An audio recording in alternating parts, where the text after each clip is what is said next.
My favorite thing. My favorite thing. I played The Princess Bride, the adventure book game, and could not resist dressing up myself. I had to get my crown and my beautiful Princess Buttercup hair because the joy of this game, and really what I'm going to come back to, is just character and story.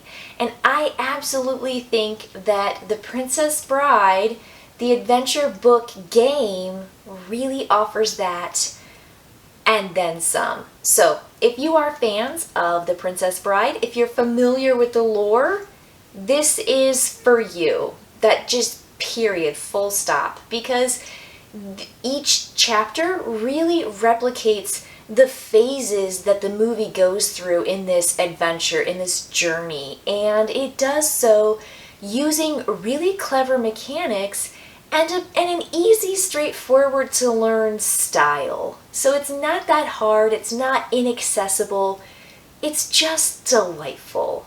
The front cover of the rule book is essentially the synopsis or the overview. Most games have kind of like a history of the world that you're joining, or it tells you kind of how the game is played. All it has on the front cover of the rule book are 10 words. Here they are: fencing, fighting, revenge, giants, monsters, chases, escapes, true love, and miracles. And that's all you need. That's all you need. You don't need sentences. You don't need a description of the movie in the beginning. You just are relying on the existing, fandom and knowledge of this movie and the book, which are just, again, so fun and light and charming and hilarious, and just you fall into it so easily. So what I'll do in this video is talk through the chapters and highlight what I like about the game style or the chapter mood or style or feeling, because each chapter feels very different. You have different goals, you have different components, and you actually move through this giant cardboard book. And every time you go to a new chapter, you flip a page, and it's a brand new set of instructions and paths and characters from the movie that show up and do certain things when they do things in the movie. It's just, again, so delightful, and every time you flip a page, you're just like, ah! It's so fun, and you do play it in one sitting. It says on the rules that each chapter takes about 15 minutes to play, and for 6 chapters, you can do the math yourself. I think it takes a little bit longer than what they say. We were, crossing just into that, past the 2-hour mark with our game, and that's fine. I didn't care. I play a game for 2 hours or 3 hours, it doesn't matter. The entire thing felt so comprehensive and satisfying. So let's jump into what the game actually has in the box and what you do in each chapter. The way that every round is structured, and this goes for all the chapters, not just the first chapter, which is pretty cool because you have that kind of cohesiveness to it, you have that unity to the entire game, is that players will do a certain number of things on their turn, and then they will draw a plot card. And the plot card is kind of like the grandson interrupting the grandpa telling the story, just like in the movie.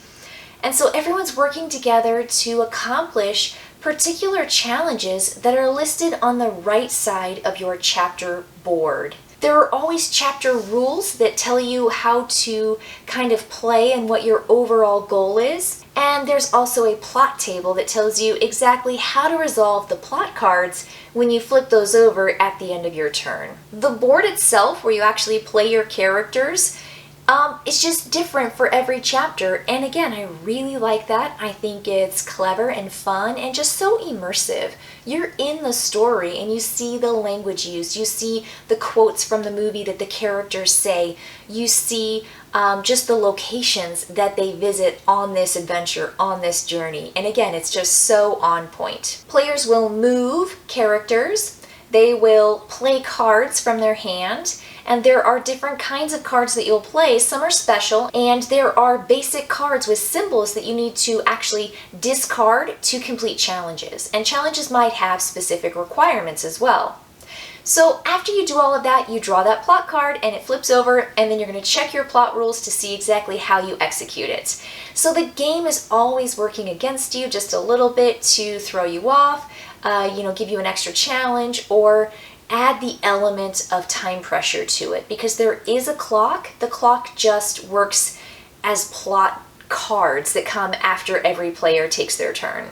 So the thing that the first chapter does is just gets you going. It's not particularly dynamic or exciting like some of the other chapters in the book, but it functions just fine to get you into it, to kind of teach you the game mechanics and to really get you started. So nothing particularly exciting about chapter 1 other than it's just spot on with the theme and with the content. I love the idea of the chores being these little wood blocks that go all over the map, and you have to essentially continually walk Wesley around doing chores before you have them meet up at the particular spot that they want you to, for Buttercup and Wesley to essentially part ways and for him to go on his own adventure. Chapter 1 is As You Wish, which of course is all Wesley says when he's the farmhand and he meets Buttercup, and she's always testing him and challenging him, and he always says, "As you wish," which we all love, because then he tumbles down the hill after they get through the swamp and they're like, he says, "As you wish." Okay, enough, okay.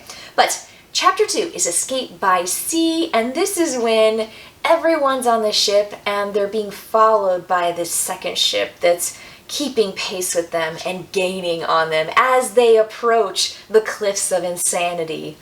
So the thing that I really like about chapter 2 is that Buttercup has to fall into the water and then be saved from the shrieking eels, just like in the movie, but the ship has these special requirements about where everyone needs to be and who they need to be by for you to actually make progress on the map track, and this has that feature where the other ship can catch up to your ship, and if you do, then you lose the chapter and you have to start over.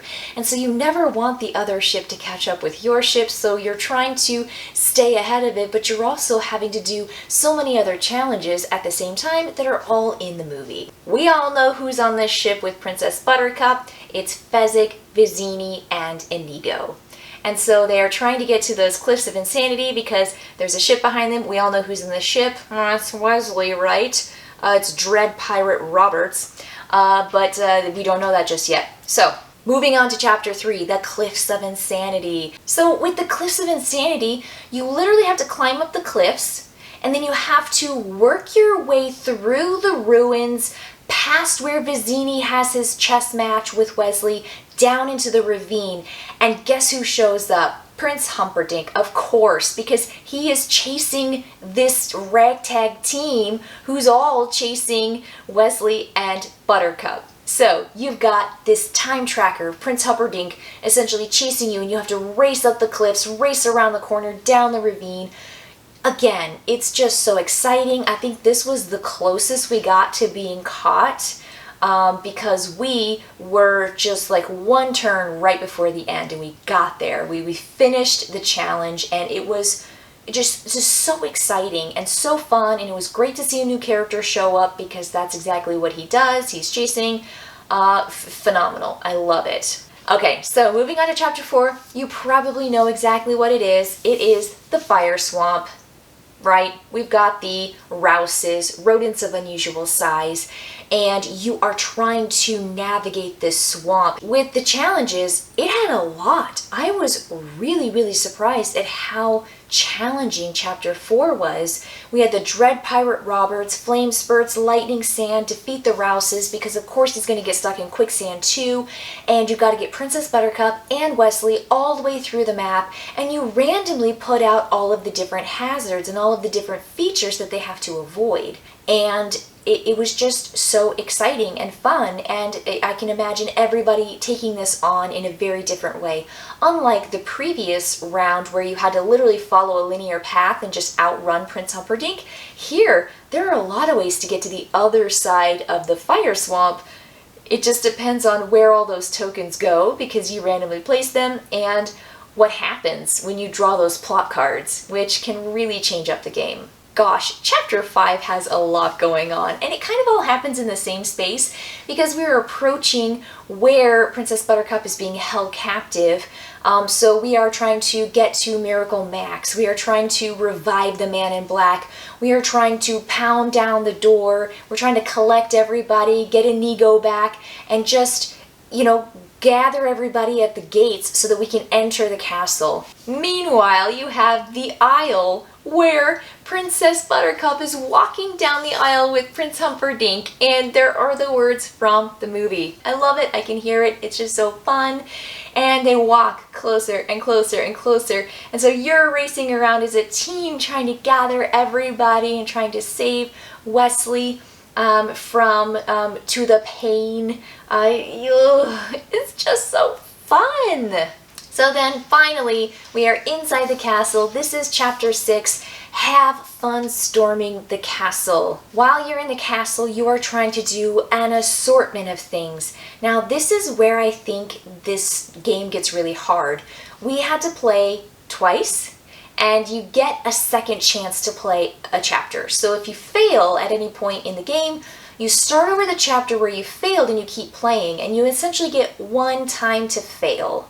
So we failed this the first time, we went back and reset it, and we started over again, and we employed a much better strategy. I think we were really unaware of how Prince Humperdinck acted as he went towards Princess Buttercup's bedroom. And so we had Wesley there ready to go to kind of like fake pretend like he was super strong, and so he was trying to confront Prince Humperdinck to scare him off. And then we also had Inigo following the six-fingered man, trying to get revenge for everything. So I was like, you killed my father, prepare to die. So we had all of that. We had Wesley trying to meet up with Buttercup in her bedroom, and then we had, Prince Humperdinck coming around the corner, and we kind of just lost control of the whole situation. And yeah, so we lost that, but we started over again, and we got it. And at the end, I could just almost see pew, fireworks, and just like it was just so exciting. And I saw the slow motion as they all jumped out the window into Fezzik's arms, and they all rode off into the sunset on their horses, and it was just stinking delightful. So, am I going to play this game again? Probably not, but for a one-time through game, fantastic. For the price, even better. The designers for this really captured the movie and the spirit of the movie, the characters, the dialogue, the locations, the setting. I mean, it was just wonderful. And so it was a great game. It was a great 2-hour plus experience. And I have to say that I will not be giving this away because I want to paint the minis. I want to make them look awesome. And then once I paint them, I definitely won't want to let the game go at that point. So maybe what I'll do is I'll just take it to, game nights, or I'll share it with my friends and family on extended vacations where we have time to sit down and play, and then I can just keep the game. So maybe once I actually get my figures, I might actually put them up here on my shelf just to kind of show them off, but that probably won't happen until December, when I have my winter break from academic school year. So we'll see. But I think it's fun and delightful, and I can only imagine the painted minis just adding that much more to the experience that this game already offers. What a fantastic idea. The adventure book game for the Princess Bride. I can't say enough great things about it. I think you'll love playing it. I will tell you, it's about a one-time through game, unless you want to share it with friends and family, but it's just delightful. So enjoy it once, and then maybe gift it if you're not a game hoarder like we are. That does it. I will catch you next time. Thanks for joining me for The Princess Bride, and for making me feel like all of my lovely costuming was warranted. See you next time. Yay! Yay! Yay! Yay! Yay! My favorite thing. Marriage. Marriage is what brings us together today. marriage, that blessed arrangement, that dream within a dream. Oh,